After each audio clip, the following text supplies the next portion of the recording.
Remember when I said I would kill you last? I lied. I lied, Dylan. I lied. Free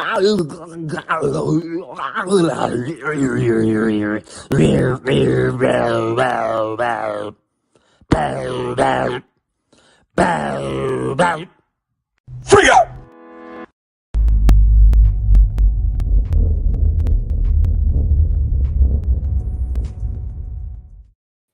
Hello, and welcome. Happy Tuesday to you. It is the 23rd of June.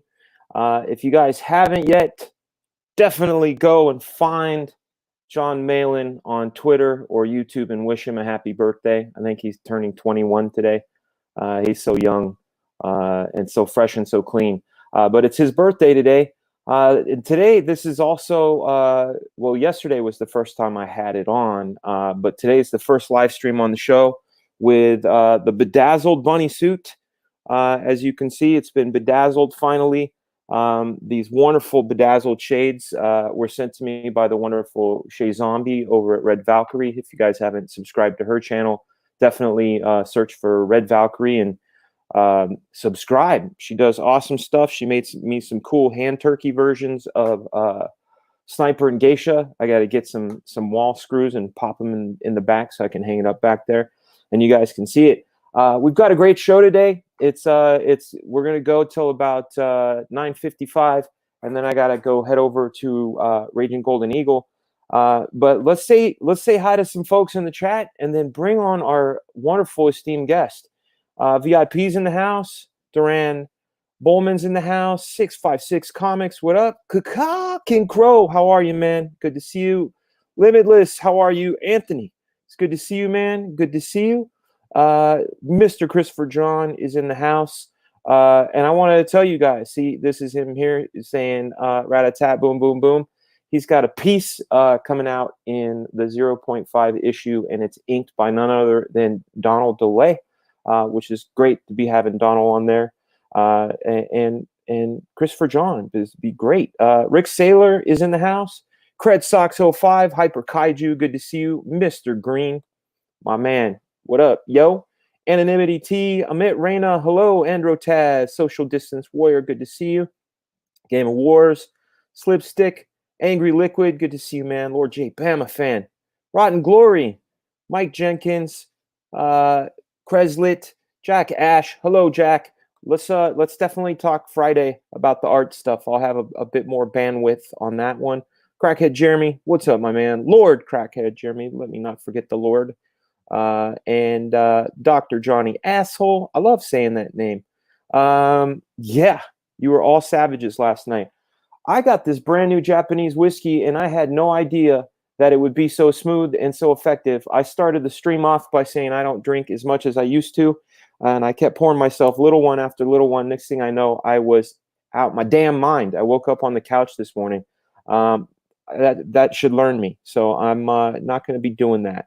The glasses match the drapes. They do. I'm bedazzled down there. Don't go try to look though, dirty man. Fragaboom, baby. That's right. Darth Fat Ass. Good to see you. Angry Liquid. Hey, oh yeah, this blew my mind. You guys, hey, try this. Go to Google or any other search engine, type in a 3-digit number and type in new cases after it and see what happens. And then try it again. Yeah, I did. That was very weird to find out. And of course, our lovely admins, our terrific, fantastic admins are putting the CHENOO link in the chat. Thank you. It's also in the description as well. You were gone. Yeah, I went. I had to rewatch it so I knew how gone I was, because I had asked people how shitty was I, and apparently I was telling everyone I loved them and I ate noodles. So that's what happened, and made a lot of silly jokes. We have only, I think, 30 something hours. What, it's 9, so 36 months. We have 33 hours left in the Black Flag campaign. But we're not here to talk about Black Flag, guys. No. We're here to talk about Graham Nolan's The CHENOO. Sir, welcome. How are you, sir? I'm doing well. How are you today? I'm doing great, man. Your bedazzled look. Yeah, I'm a little hungover, and I have a hernia, which is just, it's lame. Getting old sucks. I had my first kidney stone last month, which was incredible. So yeah, this getting old stuff sucks, but Falling apart. yeah. Well, it's weird because I got in shape, right? Like I lost 60 pounds since October, got in shape. Wow.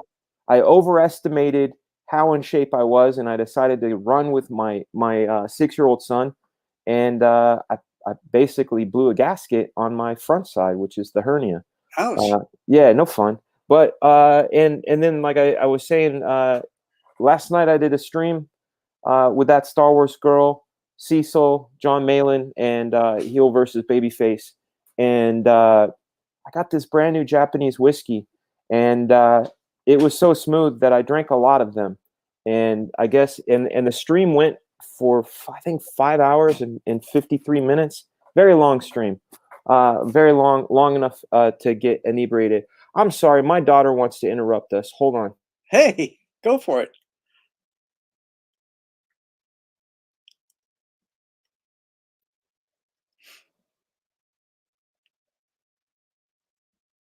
Here you go. She's all sad because it's bedtime. Oh, Social Distance Warrior says that stream was terrible. Yeah, it was insane. So dude, let's I want to talk about CHENOO, and the reason I have to give up the ghost and say the reason I know how to say it is because I got to be on a stream with you and Ethan, and you right. told them how to say it, and now there's a song by NSYNC called "I Thought She Knew." And now I'm thinking, I thought CHENOO. I'm thinking about your book all the time, which is a fantastic thing. I love your trailer, so I want to be able to show that, and then we are gonna talk a little bit about the book, talk about your career in comics, pulling this bad boy up. There it is. Look at that, guys. And you savaged your goal of 15,000. You savaged it. You just said, "Hey, goal, pow pow." You just dunked on it. Fantastic. You got 10 days left, and this is your first 30 days. Yes. Oh well, no. The 30 days passed, and I added 15 more. Oh, okay. Well, 45 day. That's interesting. Yeah. I've never seen that. That's very cool. Well, I started looking into some of the content on Indiegogo, and they said that the sweet spot is between 30 and 45 days. Yeah. For funding, because after that it starts to get a little bit dragged out. So that's why I added the 15 days. That makes perfect sense. I did 60 for mine, and the Black Flag. This is my first campaign. So you're with that one. Yeah, it's fun. We'll take a look at it. You're at 769 backers.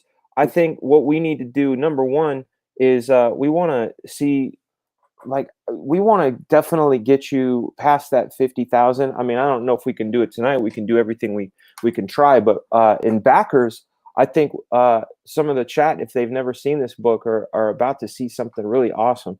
So I want to quit talking and show them this awesomeness. Good evening. Tonight's big story centers on the state of emergency declared this morning in Buffalo.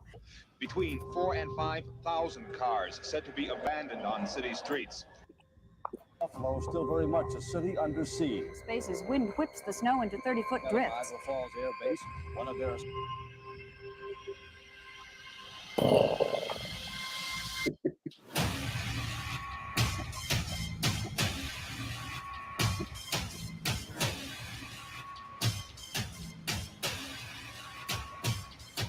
Below tonight, 10 below zero. Get off the streets and highways as soon as possible.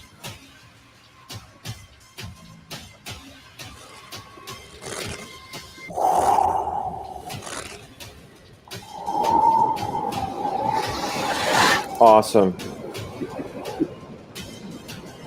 I got to give a shout out to Nick Broche, who did that trailer, and he just did a killer job. He did a fantastic job. Did you change the music? No, that's the same. Man, it just seems so much more intense. Maybe it's because I got the headphones on. I'm not sure. This is great. These are all really cool images. I love this one because it you can't tell if he's good or bad until you look at that logo and you can tell something wicked this way comes. Right. This is wonderful. How did you come up with this idea? Well, I live just outside of Buffalo. When I was driving along the Lake Erie corridor, the 190, on a winter's day, and the lake was all frozen over, and there was some dark storm clouds coming in, and I thought, wow, this is a really cool atmosphere for a horror story. Yeah. And so I pulled into a coffee shop and I wrote the whole thing out. That's awesome. Yeah. That's awesome. And these first 3 pages, I had 2 victim levels as perks. Yeah. And this gentleman right here at the bottom there that you're looking at with the glasses and the hat on. This guy here. Yeah. He's a Buffalo guy who wanted to get in on that. So he's awesome. our first victim. That's awesome. Yeah, I love that. I love that. This is great. He almost looks like. Do you remember a guy? His last name is escaping me. It starts with a PH. His name was Michael, but he went by the name The Collector. Do you remember a guy? He was like a fan that used to come around with like trading cards and stuff like that. I can't say that I do. He looks a lot like this guy, Okay. which is why, and he has a twin brother too, which bugged me out. I didn't find out until he passed away that he had a twin brother. Oh, look at that. You left off here. So is this book black and white or color? It's black and white with gray tones and red whenever blood appears. Yeah. So it's going to have a real graphic kind of look to it, Oh yeah. Like figure out a black and white horror film with splashes of red. Yeah. And then you got some really great perks. You got signed comic book level 2, which is your $50 tier. That gets the CHENOO signed, a character sticker and a poster. 48-page book signed by you. It's actually 56 pages because we hit a stretch goal. Oh, that's awesome. Yeah. Well, there you go. What's your next stretch goal? The next stretch goal is 50,000, and that will get I'm thinking a foil stamp on the cover. Oh, badass.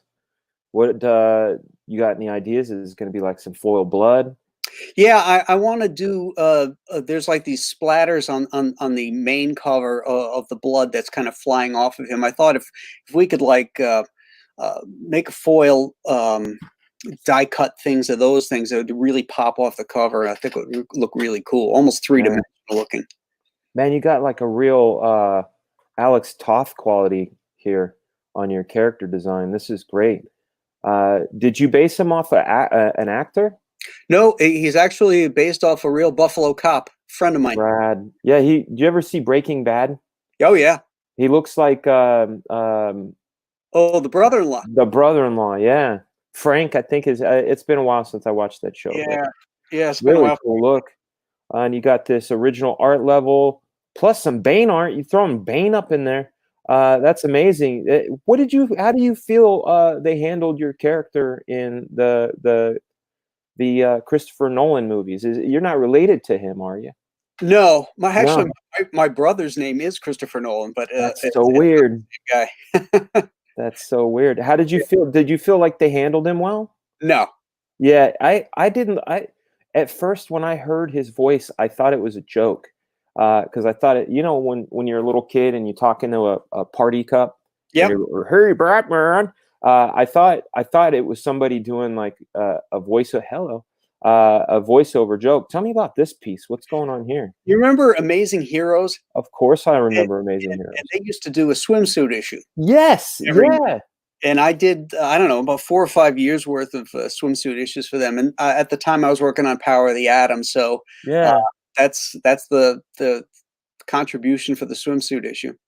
Do you have you moved since then? Yes. Okay, good, because I'm like, your address is at the bottom. Do you remember which Amazing Heroes issue that was in? No, I don't. And I'm not sure. It could be on the back of it. I'm not sure. Okay, because there's a really cool site that I go to whenever I can't find stuff, and they have a bunch of archives of this stuff. So I really wanted to see it in color. Well, that was never colored. Those were all black and whites. Right. I'm Yeah. thinking of the covers though. So that's Oh yeah, the covers were color. Yeah. yeah, a lot of really fun stuff in there. This is great, man. So, how did you get your start in comics? What made you want to draw comics? I wanted to draw comics because when I was in the 6th grade, my teacher brought in a stack of comics for kids to read at recess, and that's when I first got really exposed to them. I was turned on by the excitement and the colors and the action and all that kind of stuff. And I was already drawing monsters and stuff because I was a monster kid. Yeah. And it just took off from there. So I ended up at the Kubert School way back in the day. And I couldn't graduate, but my teacher was Sal Amendola, who was the talent coordinator for DC Comics at the time. And he bought 2 of my class assignments for his comic New Talent Showcase, and that's how I broke in. It was that's awesome. Sal. I want to say thank you to Squish Show for the $5 super chat. He says, "Love my Monster Island book. Can't wait for the CHENOO. What is the delivery time for the CHENOO?" I'm hoping for October. Oh, great month, man. Great month to have a monster book. Because of the stretch goal, there's an extra 8 pages of art, so it could run a little bit later than that now. Yeah. But, I'm going to keep everybody up to date every week. There'll be weekly updates with what I got done that week. So they'll be in the loop about, how the progress is going. Yeah. That's awesome. So I'm going to, because I interview a lot of comic book artists. I've interviewed Mike Mignola, Neil Adams, Mark Bagley, a lot of guys, and I asked them a lot of the same questions. And we've got you for another half hour, so we're gonna check in on the campaign. But these are creative questions and just what makes you tick. So do you have a routine? A creative routine? Routine? Yeah. Yeah. I'm very regimented. My heroes are all guys that were in the trenches and did monthly books. And I did monthly books for 30, 35, 37 years. It's hardcore. To do that, you have to be disciplined. So, I get up in the morning, I have my breakfast, I'll go to the gym, I'll come back, and I'll start my day. And I'll work till 6, 7 o'clock at night. In the wintertime, up here in Buffalo, there's nothing to do. So a lot of times I'll go back to work at night and finish up stuff. But I get a good 8 hours into the board. That's awesome. Every single day. Who was the first artist whose name you remembered? Like, for example, for me, I actually started collecting hardcore around, you started in 85. So that's roughly around when I started collecting. And I remember up until that point, I was just buying books because I liked them. But then I got this Marvel Universe book, and it listed names of people. And I realized, like, every time I liked a character and the way it was drawn by the same guy. It was drawn by John Byrne, you know? And I was like, this John Byrne guy, and like John Byrne was the first guy for me. Who was the first guy for you? John Romita Sr. Hell yeah. He's a good one. Johnny. Yeah, I could always spot his artwork. He was doing all the Spider-Man covers. Yeah. At the time, Ross Andrew was drawing the interiors, but Romita was the art director, and he was doing a lot of cover work and stuff. And he was the first guy whose work I could always recognize. I was like, oh, that's Romita. Yeah. I think, and then the guy that like dropped the bomb on me, like it was like the biggest explosion ever, was The Dark Knight by Frank Miller. Mm-hmm. That rocked my world. Has there been any series that have done that to you? I'm about immersion, in stories. It's like, I like. There's three things that I look to in storytelling, and one is clarity. Yeah. The other is dynamics, and the third part is immersion. Yeah. And if you do the first two right, you'll immerse the reader into it. In the second. 100%. Yeah. And the thing that one of the stories that I always loved was a Jack Kirby story about with Thor called something about Mangog. And creature, and it was like, I don't know, 4 or 5 issues or something like that. And I remember they did a Marvel Treasury of that. Yeah. And I remember reading it there as a reprint, and I was so immersed in it, in the storytelling, the power of Kirby's storytelling and stuff. That one really lit me up. Heck yeah. There's a dude in the chat named David Brohawk Williams who says David Williams. He says that he's your favorite. He's one of my favorites. I've known Dave since I was 14 years old. Dave's an amazing artist. He's incredible. His Bass Reeves book is fantastic. Yeah, I gotta find one. My Walmart doesn't have the Allegiance stuff, so I gotta find one. Okay. Yeah, Brett Norman, thank you for the $5 super chat. Graham, you're the king. Bane is better than the Joker to me in terms of Bat's greatest enemy. Congratulations on co-creating a modern legend. Right. Thank you, brother. Yeah, Brett Norman coming with some love. Now, here's some more of the crazy questions. What do you do when you don't know what to do? Is that a work-related question? Like, yes, like yeah. Like for me. Yeah, for me, I'll walk up to I have a spinner rack back here with all of my favorite comics of all time, right? And they're the ones that made me want to draw. They're the ones I bought that I got that influenced me. So some people pace, some people take a nap. I go up to that thing and I just start flipping through this stuff to kind of recharge myself to feel like I did when I was a kid, and then I can go right back to work. I do the same as you. Oh, okay, great. I do exactly the same thing. I'll look back on stuff, a work that inspired me or that inspires me. I don't think walking away from the board's a good idea. No, because again, deadlines. Get that shit done. So don't paralyze yourself and have analysis paralysis. That'll happen. Get to the source and get inspired. Yeah, I found that when people get a little married to the results, they tend to freeze up. Sometimes I'm a big Bruce Lee fan, and he says, don't concentrate on the finger or you'll miss all the heavenly glory in reference to pointing to the moon. And as artists, if we're staring at the end of our pencil trying to create a drawing of the moon, we've failed. Mm-hmm. The point is to make the moon. Mm-hmm. Not think about the drawing of a moon. You use your inner soul to create a moon, not a drawing of a moon. Right. Now, if you could, do you remember an artist named Mort Meskin? No. Mort Meskin was a golden age artist. He was amazing. He worked with the Eisner Studio and stuff like that. But okay. he suffered from the blank page paralysis. Like, sit at this whiteboard and he couldn't do anything. And Eisner would go over with a pencil and just go and put a mark on the board. Just enough, it's just like, oh, there's something on the board. And then he could go into it. That's hilarious. Yeah. Yeah. I've been there. That I've done plenty of things. Leaving comics for 17 years and doing storyboards really will break you of that habit. Of being so precious. I'm concentrated exclusively on the things you're talking about, clarity, dynamics, those sort of things, and making a wonderful yarn. Nice. Now, if you could go back in time and give your younger self one piece of advice, what would it be? It would be have more confidence. Yeah.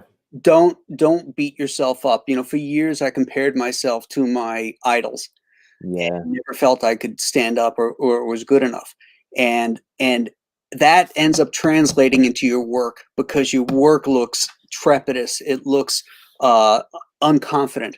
Yeah. And once you get over that and you get confident in your work, then you can get bold, then you get daring, and you put lines down or you put ideas down, and it's like, well, fuck it. If this doesn't work, I'm doing another panel in 20 seconds, Yeah. I think for my, I don't want to make us sound like we're too far apart in age, because we're not terribly far apart in age. But when it comes to almost like waves of when people broke in, it's like you came in '85. I know guys like, 83, actually. it was '83. Okay, so That's when 83. New Talents. Well, that's when I did the work for the New Talent. I think I got published in '84, '85. Okay, that's what threw me off. I was looking at the showcase date and seeing that it was '85. So '83, you had guys like Rob Liefeld and McFarlane break in around '86. A lot of my contemporaries, we broke in around '91, '92. One of the things that I felt like was a poison to guys like us when you're talking about confidence is, and I collect these. You guys had fan trades like the comic review and comics feature and the comics journal, comics scene, comics interview, amazing heroes. We had Wizard magazine, and Wizard magazine very much put the spotlight on being a star. Not so much like, this guy's great, he does great work, and they didn't put the emphasis on the work as much as they put the emphasis on the creator. And I'll tell you what, that fucks up your confidence in a major way. That was one of the things, like, if I could go back and tell my younger self something, it would be, ignore all of that. Yeah. Just keep your nose down and be the best you. Yeah, right. Definitely focus on your craft.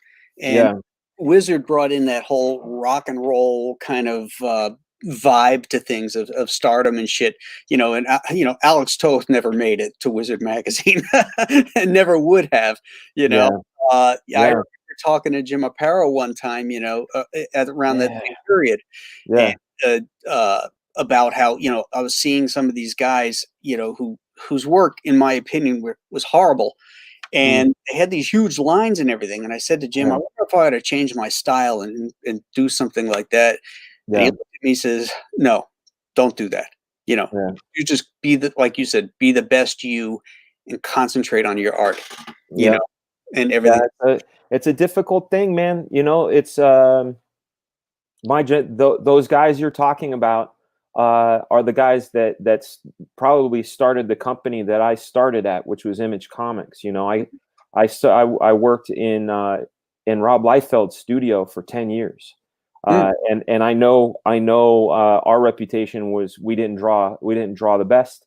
But we drew, there's an energy to it. That was one of the things that we enjoyed.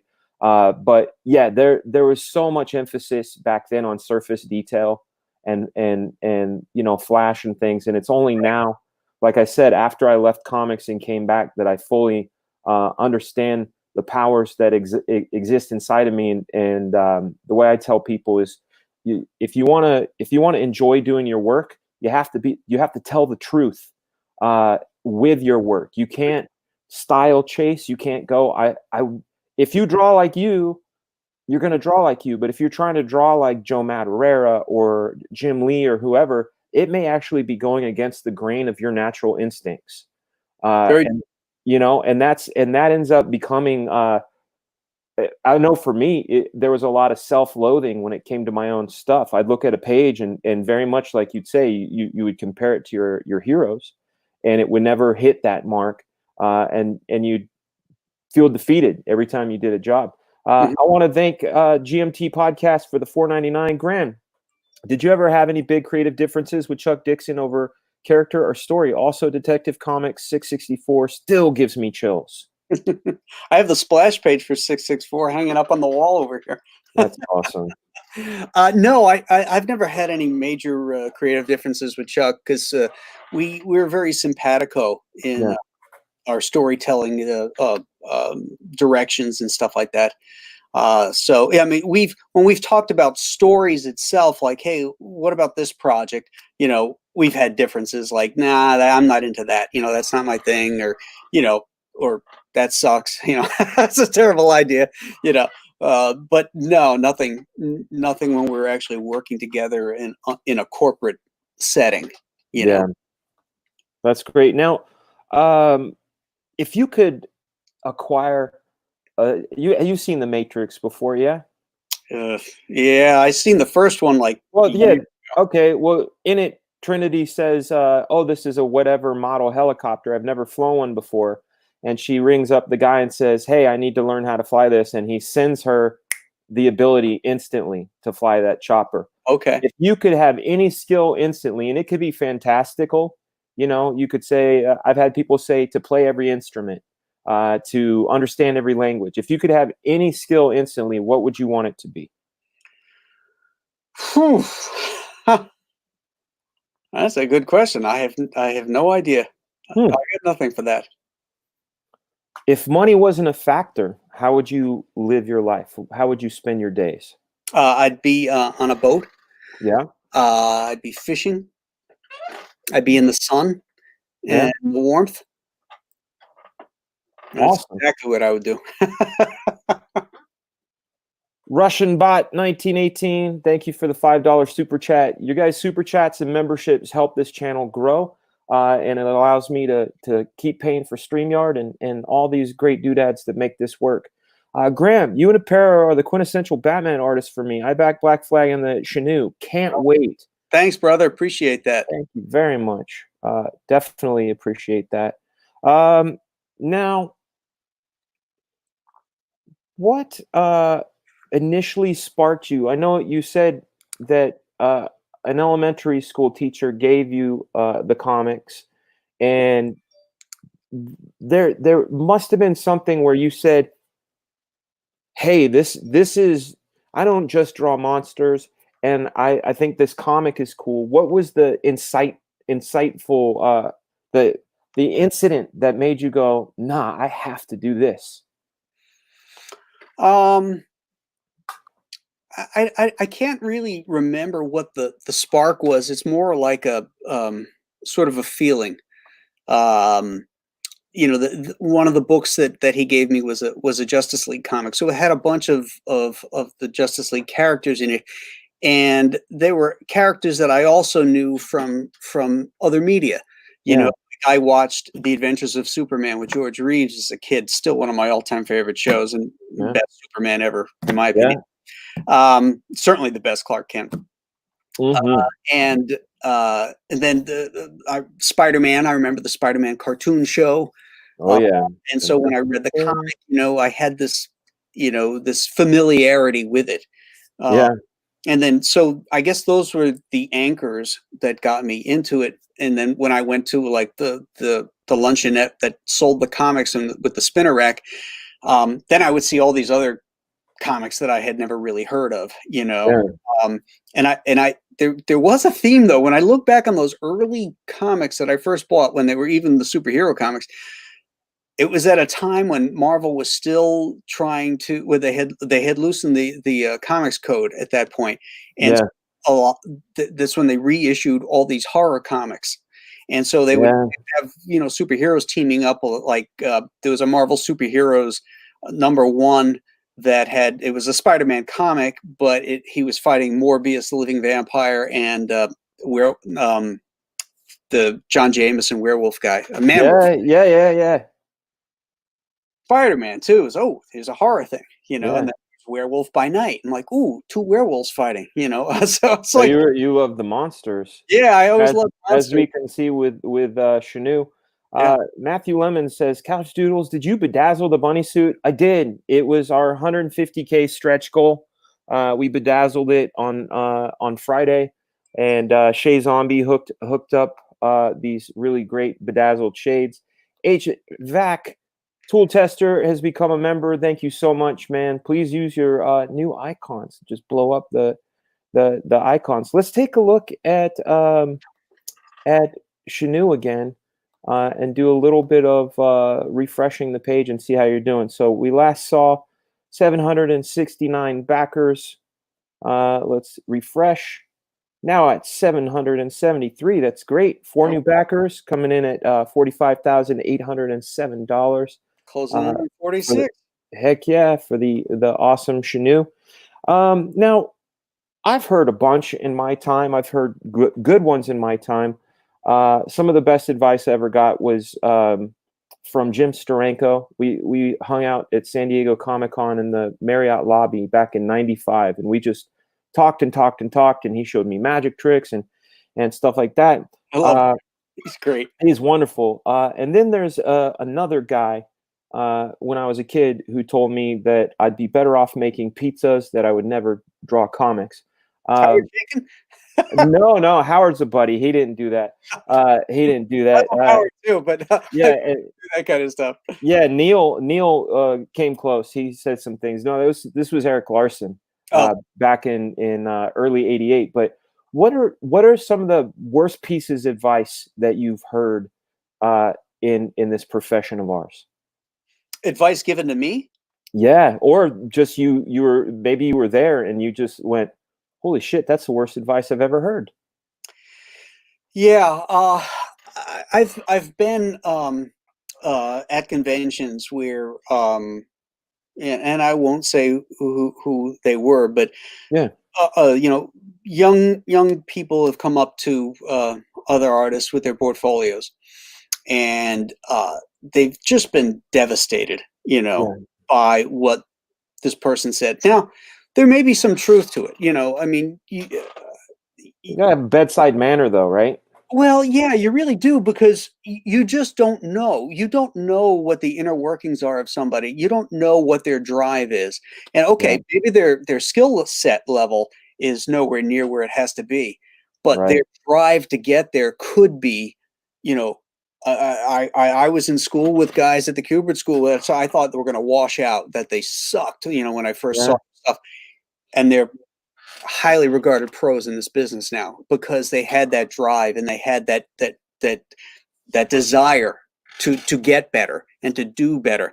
And if you squelch that part, you know, and just base it on the work that's in front of you, then I think you're doing them a disservice, and you could be ruining somebody's career. So that's true. I've seen those type of things, and you know, I remember calling a kid over after he just got, you know, eviscerated, and just and so I focused on the good points. You know, there was a lot of bad points. There was a lot of stuff that needed work, but there was some stuff to work on, to build on. You know, and so that's what I try to do is to encourage them, and particularly, you know, when I find out, I ask them their age too. You know, if you're 28 years old and your stuff is, you know, pretty bad at that point, you might want to think about doing something else. You never know, though. You know, Ricky Gervais didn't start being a comedian until he was 41.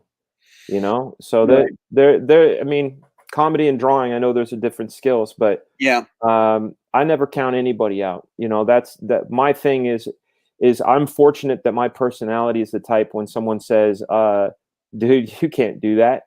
Like when they underestimate me, nothing lights my fire like that. So Eric Larson telling me I'd never become a comic artist was like literally the best thing he could have said to me, you know. But I know other guys that if they had said, he had said the same thing to them, they would have probably packed their shit up and said, maybe it's not for me. So you're absolutely right, man.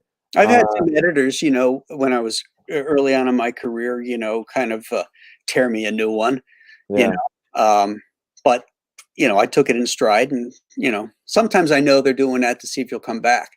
That's true. Let's hit this super chat, and then Brohawk has a great question as well. Angry Liquid, thank you for the $5 super chat. Hail Graham, wondered if you believe in mythological creatures like Bigfoot, Loch Ness, Jersey Devil, etc. Not really. No, you know, I'm a proof-based guy. You know, if you don't find any skeletons or bones or any of that stuff, I have a hard time. That's true. There's no fossils, right? Yeah. Yeah, that's a good point. Brohawk asks, what's the fastest you ever produced a page? Question for both of you. I can answer real quick, and I'm embarrassed to say it, but it is what it is. There were 2 jobs that I did for Marvel back in '97 where I had drawn 18 pages in a day, and they weren't great. If you guys want to see them, it's the last 18 pages of the Generation X annual from '97. We ended up, I was working at my inker's house, so we made a game out of it. You know, it was basically I would pencil a page, he'd hand it to him and he'd ink it, and I would try to pencil the next one before he'd finish inking it. And that's how we got it done. It was 18 pages in 24 hours. How about you, sir? Oh, I never had to work at that kind of speed level because I was always on time and always pretty fast as my regular speed. So I never had to kick into, some kind of outrageous, overnight deal where I had to bang out 20 pages overnight or something like that. So, I mean, on my average, like when I was penciling pages, for DC, I could do, 2 pages a day. That's awesome. And that's tight pencils too. Oh yeah. Do you have a YouTube channel?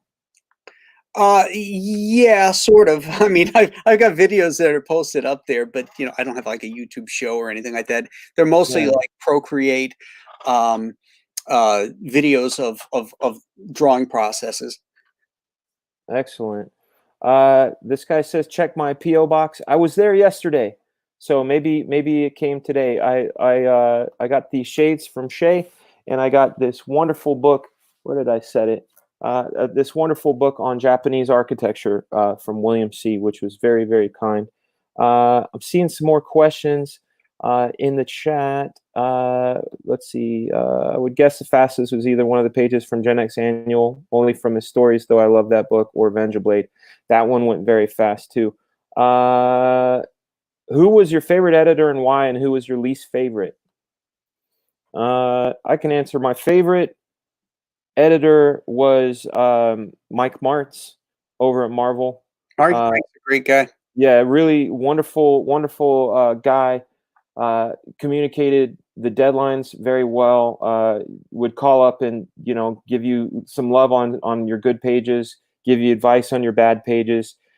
Least favorite would be Eric Stevenson over at Extreme.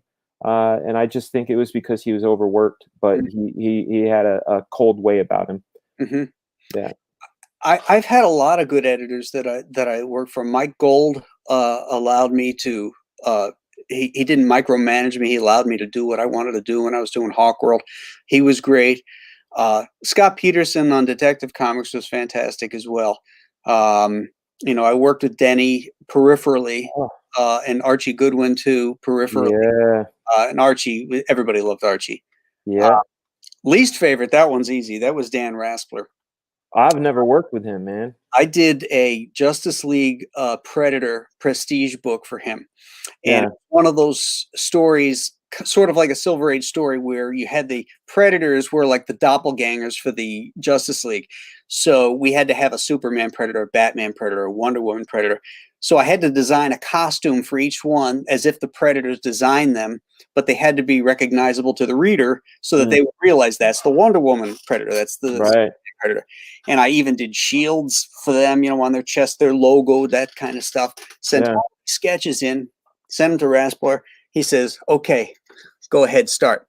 I get 36 pages of pencils in, and he calls me and tells me that he never got them approved by Dark Horse, and they don't want to go that route. Oh my God. So now I got to go back and redo all those pages and put them in their traditional Predator costumes, which were a pain in the ass to draw. Yeah, all that netting and stuff. I would have, and hopefully you did this too, as it was his mistake and not yours, I would have charged him again to fix them. Yeah. That's what I would have done. Drew, aka Mr. E, Mr. Ish, never stop being awesome. You guys, speaking of awesome, check out Captain Love on Indiegogo. That's Drew, aka Mr. E's book. Very, very cool looking book. I still need to read it. As soon as this campaign is chilled out, I'll be able to do a little more reading. Rankabot says, word up, guys. Graham, even though the effed up Bane in the Nolan trilogy, you were at least still getting some cheddar from it. Dan was being a douche. Dan was a douche. Dan was a douche. Oh, I don't know what that means. But I'll take it. That means I'm up in the vag. Then you're right. I wonder if he's talking about Dan Raspler, since we were just discussing. Oh, that one. Yeah. Okay, because that's my name. I'm like, hey, I've been called worse. I've been called worse by my kids. I think you're off the hook there. All right. So yeah, I guess the question was the Bane movie, the movie version of Bane. Did you get royalties? Yeah, we have an equity contract with DC, so anytime they use Bane, Chuck and I get royalties. That's awesome. Zombie Nomicon, thank you for the $2. Wonderful stream, fascinating information. Our pleasure, man. We like it. We like to be here. Oh yes, Raspler, thank you for the $2 response. That is very cool of you. Yeah, nobody calls me Dan anyway, man. Teflon testicles. I wish I had those. This hernia. I need a new name. I mean, I see all these names coming up here.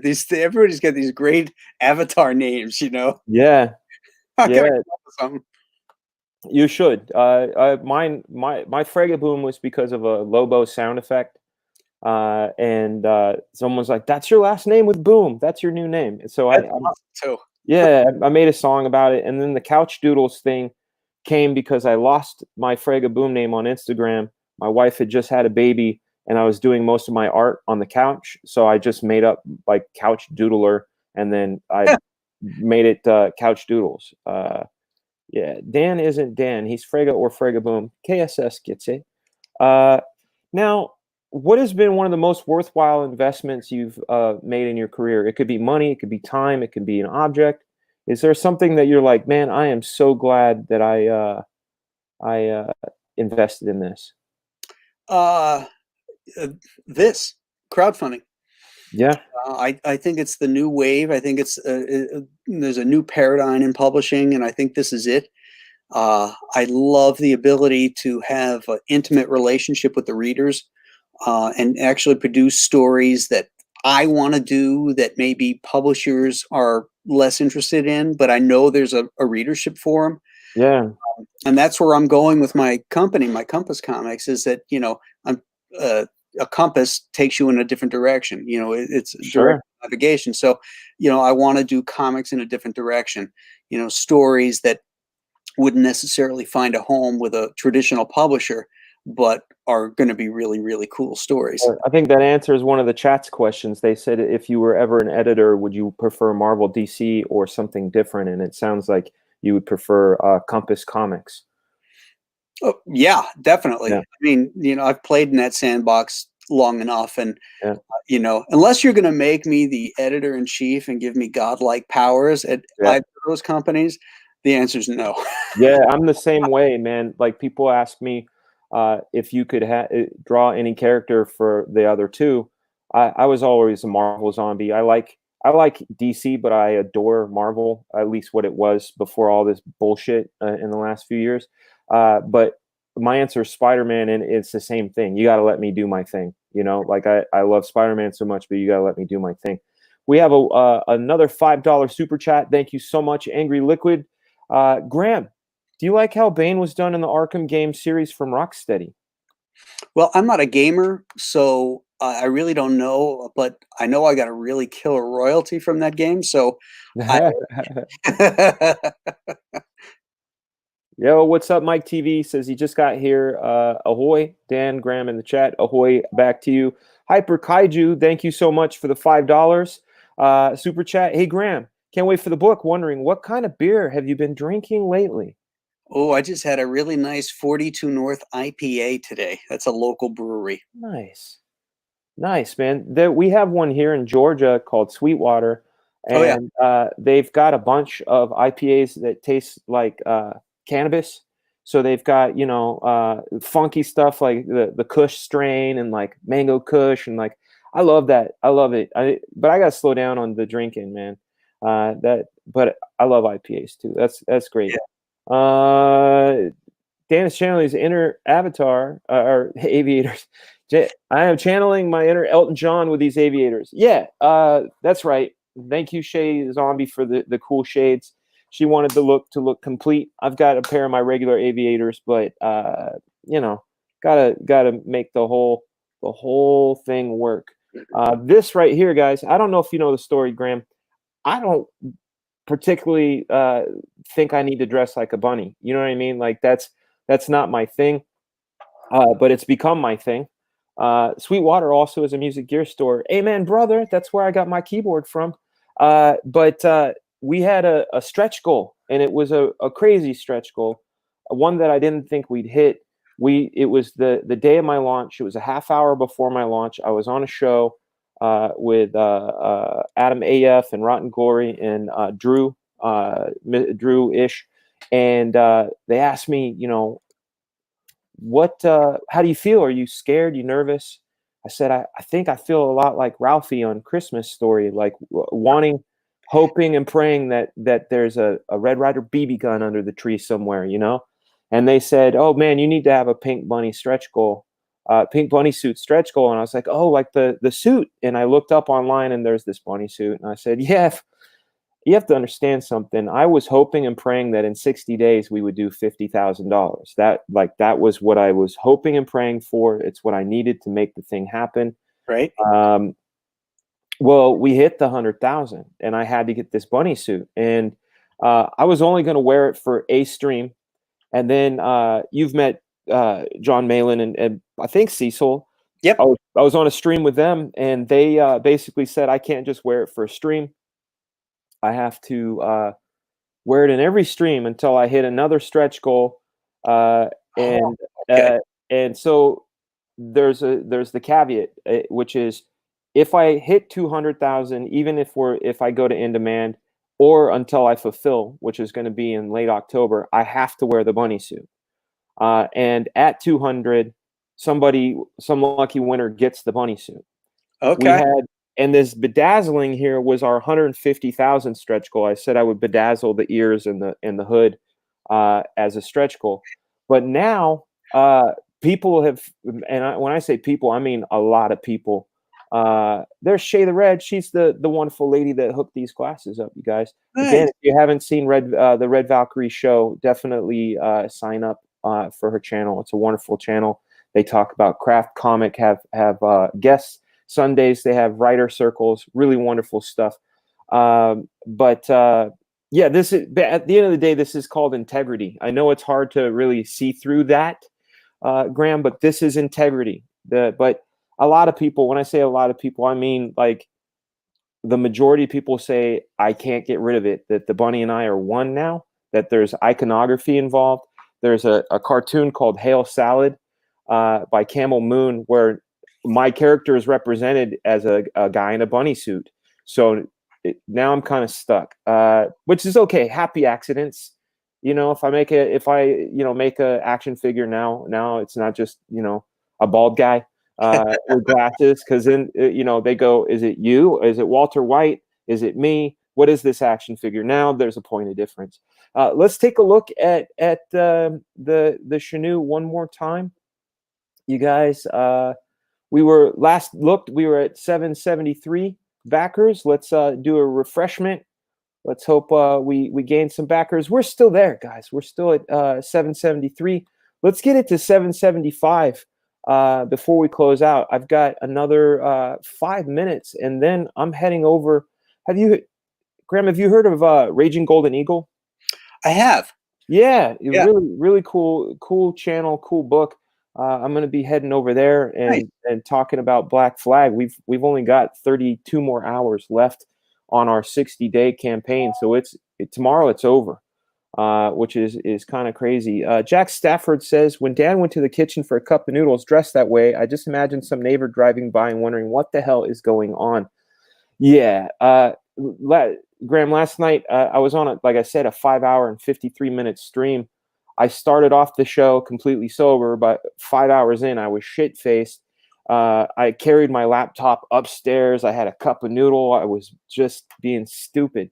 But that's what that was. And yeah, I'm sure. Okay. I'm gonna go to Walmart dressed like this and have my kid film it while I buy some eggs and carrots. You guys make sure you back CHENOO. Weren't we all, Frega? I think a lot of people were lit up, man. Oh, look at this. Shay the Red says, oh, damn, it'd be awesome to get Graham Nolan on the Red Valkyrie show if you'd like. She's a great show, man. She's a great show. She was awesome. She cosplayed as one of my characters. We talked about it. And then when Jason of Unhinged Entertainment's Absolute went on, she dressed up as one of his characters for the Unstitched. She dressed up for that. So it's a whole lot of fun. Nice. Shay's awesome. The answer to this one, El Hombre, was yes. There is no or, just yes. Yeah, man. Oh, it says, did I miss your super chat? Let me see. Well-read user. Let me go back and take a look. Thank you for letting me know. StreamYard, when they go by fast, they go by too fast, and they disappear. But our good friend Ethan Van Sciver taught me a trick where you can go into YouTube, go into the back door of it, take a look at your tabs, and you can go back. That's why you hear them read them in reverse, because it's the newest one at the top. There we go. Thank you, well-read user. Let me take a look at what it says. Thank you, well-read user, for the $2 super chat. It says, hi, Graham. Big fan. Will you do something with Dixon? Will I do something with Chuck Dixon? Yeah. Well, I've done 35 years with Chuck Dixon. We just finished Expendables Go to Hell with Richard Meyer, too. Couchdoodles, can a mod post a link to Shay's channel? Absolutely. Guys, feel free. In fact, Shay, post a link in your channel. That's cool. I've never worked with Chuck Dixon. I worked at a studio where he was working with another artist. He was working with Stephen Platt on Prophet. Oh, yeah. That was some fun work. And I know I'm a huge fan of his Team 7 work that he had done with Aaron Weisenfeld. Mm-hmm. But that was one of the hard things about being in comics, is a lot of times you're so busy making comics, you don't have as much time to read comics. Yes. You know?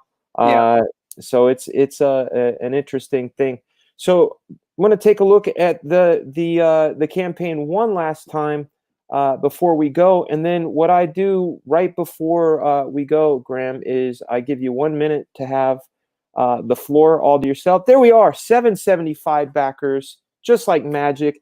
$98 away from 46,000, guys, which gets him even closer to 50,000 for that foil stretch goal.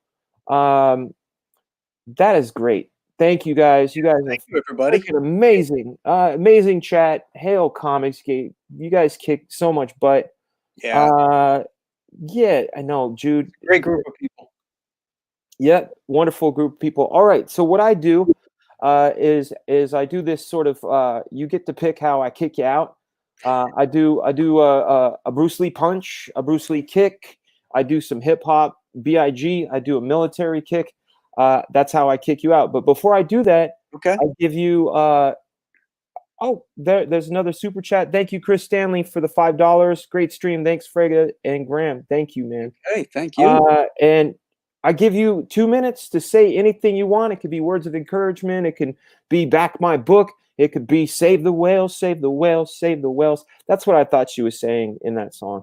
But here we go. The floor is yours. Oh, wow. That's a lot of pressure. I just want to thank everybody, that contributed to this thing. This is my first campaign, and I'm blown away by the reception it's got, and I really appreciate the trust that people are laying upon me to do this project. I want to make sure that everybody knows that this thing is going to get done. I've done this thing for 35 years. I've never missed a deadline. So this puppy will come out when I say it comes out, and you're going to be in the loop the whole time. I'm going to do weekly updates with images, and I'll tell you what I got done that week. So again, it's all about the interactive connectability between the creators and the backers and the fans. And I think that's awesome. And I encourage you guys that are backers and stuff to reach out to me. If you got questions or something, or just want to shoot the shit, find out what kind of good beers are out there, feel free to reach out. I love that kind of stuff. Heck yeah. So, well, dude, thank you so much for coming on the show. You're welcome anytime. I appreciate it. Really. Yeah, you got my Facebook info now, so just hit me up. Yep. And Niall's a good guy. High five to Niall for setting this thanks, up Niall, for us. Really appreciate it. So, question for you, my friend, is how do you want to go? Oh, let me have a Bruce Lee kick. All right. Are you ready? I'm ready. There you go, my friend.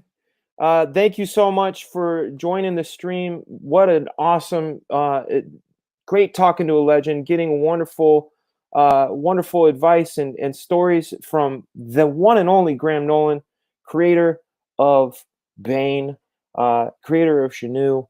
You guys go back this book, CHENOO.